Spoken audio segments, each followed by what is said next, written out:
Class 11 NCERT text Hornbill Lesson First The Portrait of a Lady written by Kushwant Singh. Audiobook read by Anish. My grandmother, like everybody's grandmother, was an old woman. She had been old and wrinkled for the 20 years that I had known her. People said that she had once been young and pretty and had even had a husband, but that was hard to believe. My grandfather's portrait hung above the mantelpiece in the drawing room. He wore a big turban and loose fitting clothes. His long white beard covered the best part of his chest, and he looked at least 100 years old. He did not look the sort of person who would have a wife or children. He looked as if he could only have lots and lots of grandchildren. As for my grandmother being young and pretty, the thought was almost revolting. She often told us of the games she used to play as a child. That seemed quite absurd and undignified on her part, and we treated it like the fables of the prophets she used to tell us. She had always been short and fat and slightly bent. Her face was a crisscross of wrinkles running from everywhere to everywhere. No, we were certain she had always been as we had known her. Old, so terribly old, that she could not have grown older, and had stayed at the same age for 20 years. She could never have been pretty, but she was always beautiful.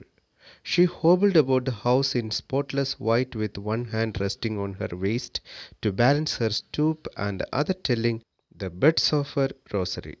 Her silver locks were scattered untidily over her pale, puckered face, and her lips constantly moved in inaudible prayer.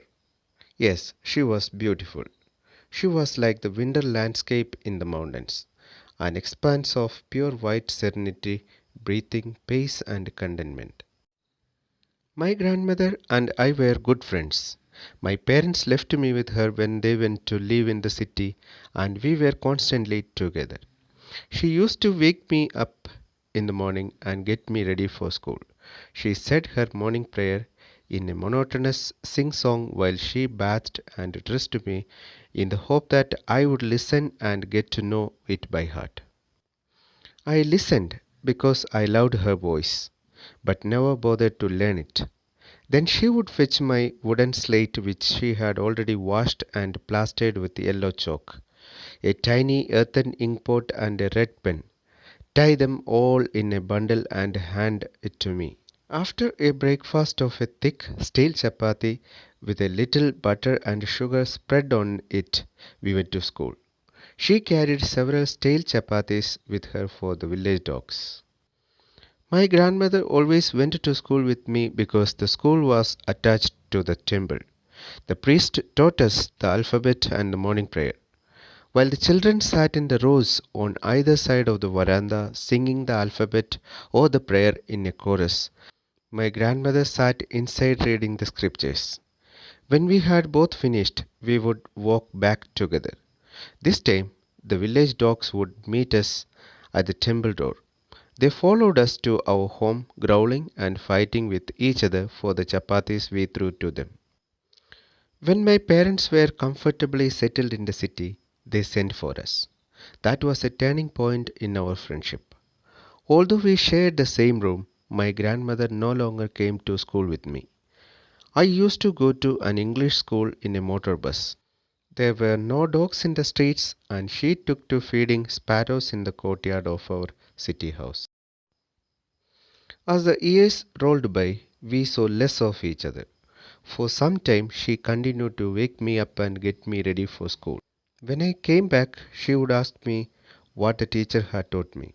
I would tell her English words and little things of Western science and learning, the law of gravity, Archimedes' principle, the world being round, etc. This made her unhappy. She could not help me with my lessons. She did not believe in the things they taught at the English school and was distressed that there was no teaching about God and the scriptures. One day I announced that we were being given music lessons. She was very disturbed. To her, Music had lewd associations. It was the monopoly of harlots and beggars and not meant for gentlefolks. She said nothing, but her silence meant disapproval. She rarely talked to me after that. When I went up to university, I was given a room of my own. The common link of friendship was snapped. My grandmother accepted her seclusion with resignation.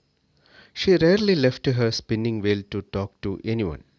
From sunrise to sunset, she sat by her wheel spinning and reciting prayers. Only in the afternoon she relaxed for a while to feed the sparrows. While she sat in the veranda breaking the bread into little bits, hundreds of little birds collected round her, creating a veritable bedlam of chirrupings. Some came and perched on her legs, others on her shoulders. Some even sat on her head. She smiled, but never shooed them away. It used to be the happiest half hour of the day for her.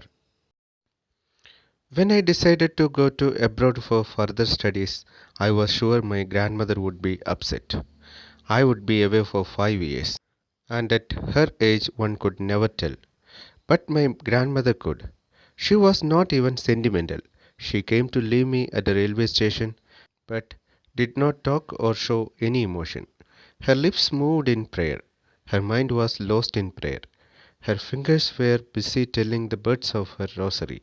Silently she kissed my forehead, and when I left, I cherished the moist imprint as perhaps the last sign of physical contact between us.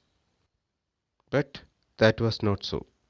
After 5 years, I came back home and was met by her at the station. She did not look a day longer. She still had no time for words, and while she clasped me in her arms, I could hear her reciting her prayers. Even on the first day of my arrival, her happiest moments were with her sparrows, whom she fed longer, and with frivolous rebukes. In the evening, a change came over her. She did not pray.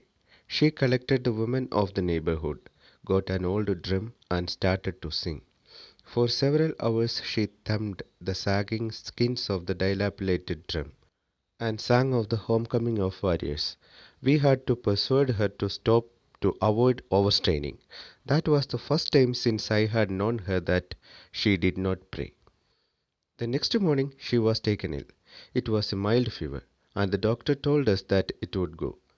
But my grandmother thought differently. She told us that her end was near. She said that since only a few hours before the close of the last chapter of her life she had omitted to pray, she was not going to waste any more time talking to us. We protested, but she ignored our protests. She lay peacefully in bed praying and telling her beads. Even before we could suspect, her lips stopped moving and the rosary fell from her lifeless fingers.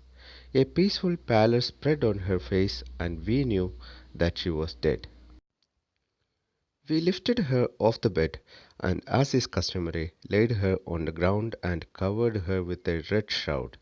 After a few hours of mourning, we left her alone to make arrangements for her funeral. In the evening, we went to her room with a crude stretcher to take her to be cremated.